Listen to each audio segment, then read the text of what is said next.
I ran for governor that if you're a law-abiding citizen, you should have every right to carry and protect yourself. And especially you look at like San Francisco and some of the madness that's going on. The police ain't doing it.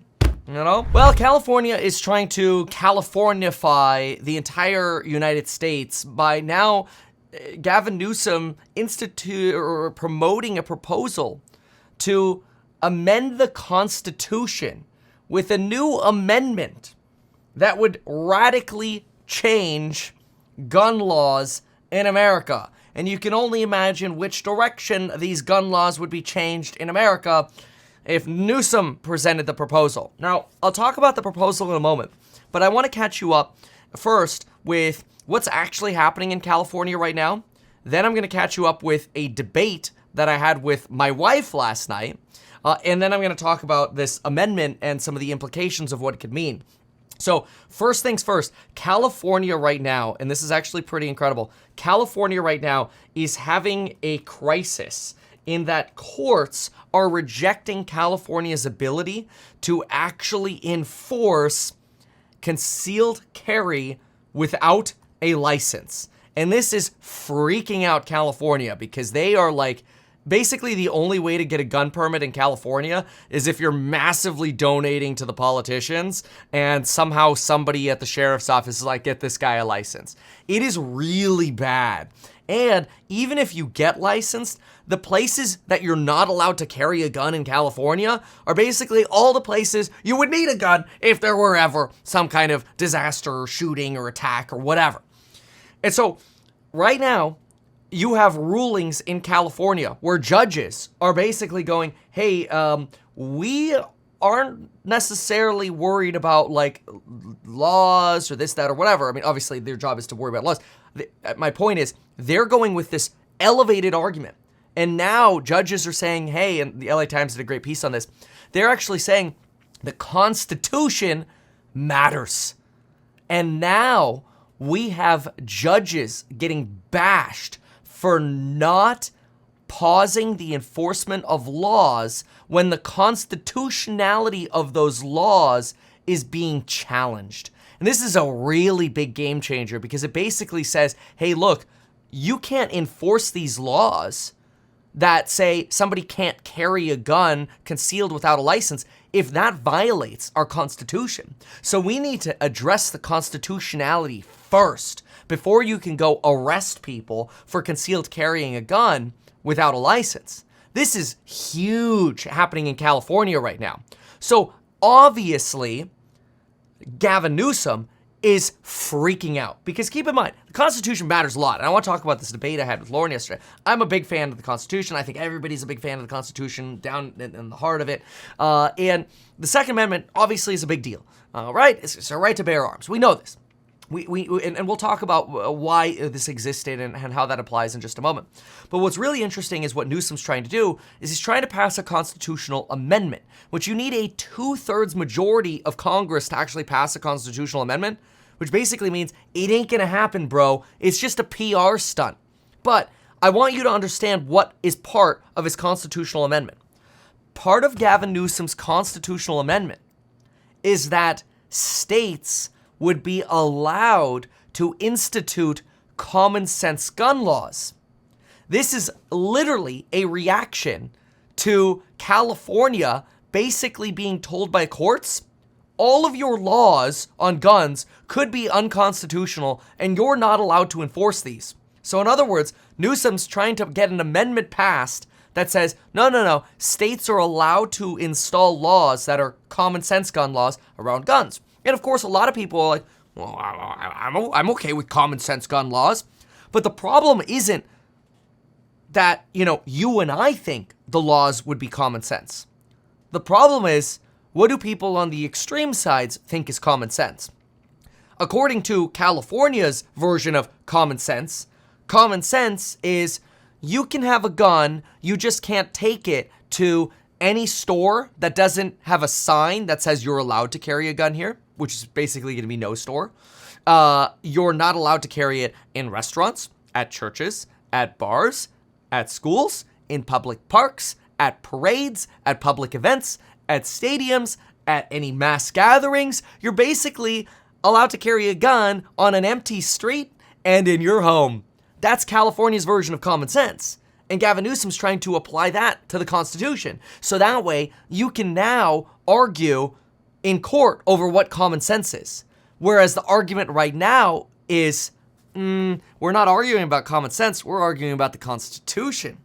Now, yesterday, and Lauren and I love these debates because we don't agree on everything, and I'm going to keep really my opinion out of it because really I'm just trying to present these arguments. But we were arguing about what are arguments on either side of the of weapons debates, right? And what I thought was so incredible was Lauren's not that big of a gun fan, but what was so incredible was in our discussion, we both actually agreed, hey, look, if the Second Amendment is the right to bear arms, then you technically shouldn't need a license to be able to carry a concealed firearm. We thought this was really interesting because we're just looking at it from just sort of like an outside point of view going, well, I mean, technically, you shouldn't need a license to carry a firearm, especially concealed firearm. You have the right to protect yourself.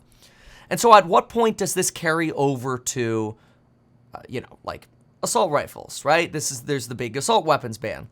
And so the question then goes to, well, what have judges been saying? And so I did hours of research onto this, and I'm going to give you a quick bottom line on this. Quick bottom line, what the Supreme Court is looking at right now when it comes to assault weapons. I personally, by the way, my quick opinion, I personally think that we're probably going to have a lot more handgun freedoms, and a lot of these licensing laws probably won't be around anymore in 5 years because things are just going to go back to the Constitution, which kind of it's supposed to be, right? It's going to take longer for any kind of assault weapons, whatever you might call those, right? Because I know people are like, oh, my AR-15, it's not an assault weapon. An AR doesn't stand for assault weapon. We know this, okay? We're not going to go down the basic level. I want to go higher level here, okay? So what's higher level?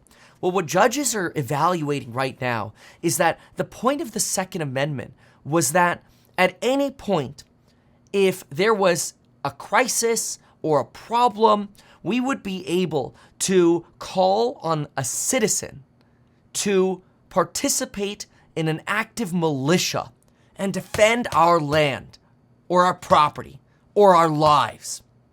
And so then the question is, okay, well, in order to be able to defend as a militia against an imposing government, we need to have a similar weapon as that opposing government. And then, of course, this is where on one side people are like, well, I mean, people can't have nukes or hand grenades or C4 or all the, Apache helicopters, right? Of course.